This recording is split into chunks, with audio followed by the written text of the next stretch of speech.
Assalamualaikum warahmatullahi wabarakatuh. Apa kabar semuanya? Hari ini kita akan belajar tentang konservasi flora dan fauna di Indonesia. Apa itu konservasi? Konservasi adalah sebuah usaha pelestarian flora dan fauna dengan tujuan agar tetap terjaga populasinya dan bisa tetap ada hingga nanti. Metode konservasi terbagi dua, yaitu konservasi in situ dan konservasi ex situ. Konservasi in situ adalah pelestarian di habitat aslinya melalui cagar alam, taman nasional, dan suaka marga satwa. Contoh konservasi in situ adalah Taman Nasional Ujung Kulon. Sedangkan konservasi ex situ adalah pelestarian di luar habitatnya melalui taman safari, kebun binatang, kebun raya, dan kebun koleksi. Contoh konservasi ex situ adalah Kebun Raya Bogor.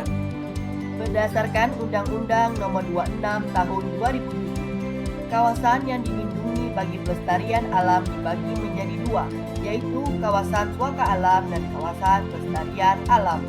Kawasan suaka alam adalah sebuah kawasan yang memiliki ciri khas tertentu, baik yang ada di daratan maupun di perairan. Kawasan suaka alam terdiri dari cagar alam, suaka marga satwa, dan cagar biosfer. Yang pertama kita bahas tentang cagar alam. Cagar alam adalah sebuah kawasan suaka alam yang memiliki kekhasan berupa tumbuhan, satwa, dan ekosistem. Contoh cagar alam yang terkenal ialah cagar alam Tabak Penanjung di Bengkulu, khusus melindungi bunga Rafflesia arnoldi yang merupakan bunga terbesar di dunia. Yang kedua, suaka marga satwa. Suaka marga satwa merupakan kawasan yang ditetapkan untuk melindungi satwa tertentu dan habitatnya.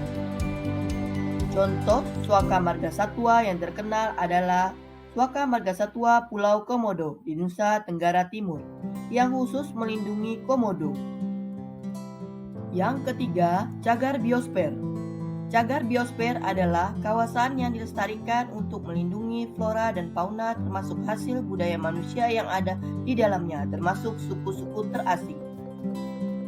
Contoh cagar biosfer yang terkenal adalah cagar biosfer Tanjung Puting di Kalimantan Tengah yang ditujukan terutama untuk pelindungan orang hutan.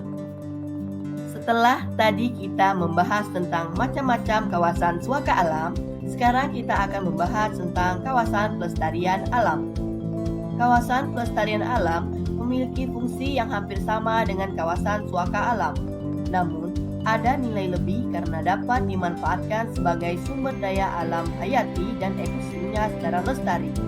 Kawasan pelestarian alam terdiri dari Taman Nasional, Taman Hutan Raya, dan Taman Wisata Alam. Yang pertama, Taman Nasional. Taman Nasional adalah kawasan pelestarian alam yang memiliki ekosistem asli, dikelola dengan zonasi, serta dimanfaatkan untuk tujuan penelitian, pendidikan, serta menunjang budidaya, pariwisata, dan rekreasi. Contoh Taman Nasional adalah Taman Nasional Waikambas di Lampung, yang merupakan Taman Nasional Pelindungan Gajah serta terkenal dengan sebutan Sekolah Gajah. Yang kedua, Taman Hutan Raya. Taman Hutan Raya adalah kawasan pelestarian alam yang bertujuan sebagai tempat koleksi tumbuhan dan hewan, mencakup asli Indonesia maupun bukan asli Indonesia, sehingga habitat tiap-tiap ekosistem dapat terbentuk secara alami maupun buatan. Contoh Taman Hutan Raya adalah Taman Hutan Raya Cut Nyak Dien di Nangro, Aceh, Darussalam. Di dalam Taman Hutan Raya ini terdapat berbagai jenis flora yang didominasi oleh pinus dan akasia. Selain itu, juga ada berbagai jenis fauna seperti rusa, kera ekor panjang, dan lainnya. Yang ketiga, Taman Wisata Alam. Taman Wisata Alam adalah kawasan pelestarian alam yang ditetapkan untuk melindungi alam tetapi dimanfaatkan untuk tujuan wisata. Contoh taman wisata alam yang populer di Indonesia ialah Taman Wisata Tangkuban Perahu yang berada di Jawa Barat. Tak hanya menawarkan panorama, Kawah Tangkuban Perahu juga menyimpan sejumlah sejumlah flora dan fauna endemik seperti elang Jawa, macan dahan, seruni, lutung Jawa, bunga cantigi, pakis emas, hingga anggrek hutan. Demikianlah konservasi flora dan fauna di Indonesia. Semoga video ini bermanfaat dan terima kasih.